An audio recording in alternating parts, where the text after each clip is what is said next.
Everyone, আসসালামু আলাইকুম। নমস্কার সবাইকে। বড় বাজার শপিং মল পেজের পক্ষ থেকে চলে আসলাম নতুন আরেকটি ভিডিও নিয়ে। আপনারা আমার হাতে দেখতে পাচ্ছেন দারুণ কিছু কালেকশন নিয়ে এসেছি আপনাদের জন্য।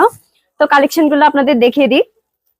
এটা হচ্ছে কটন ফেব্রিক্স এর মধ্যে আনস্টিচ থ্রি পিস। এটার বডিতে এমব্রয়ডারি এবং জরি সুতার কাজ করা রয়েছে, দারুণ সুন্দর কাজ। ফুল বডিতে প্রিন্ট এবং এমব্রয়ডারি এবং জরি সুতার কাজ করা রয়েছে। আমি আপনাদের দামান কুশনটা দেখিয়ে দিই। দামান কুশনে গর্জিয়াস কাজ করা রয়েছে, খুব সুন্দর এমব্রয়ডারি এবং জরি সুতার কাজ করা রয়েছে। স্লিপারটা জামার বডিতেই দেওয়া আছে, আর জামার পিছনে বডিতে প্রিন্ট করা আছে, ফুল বডি প্রিন্ট করা।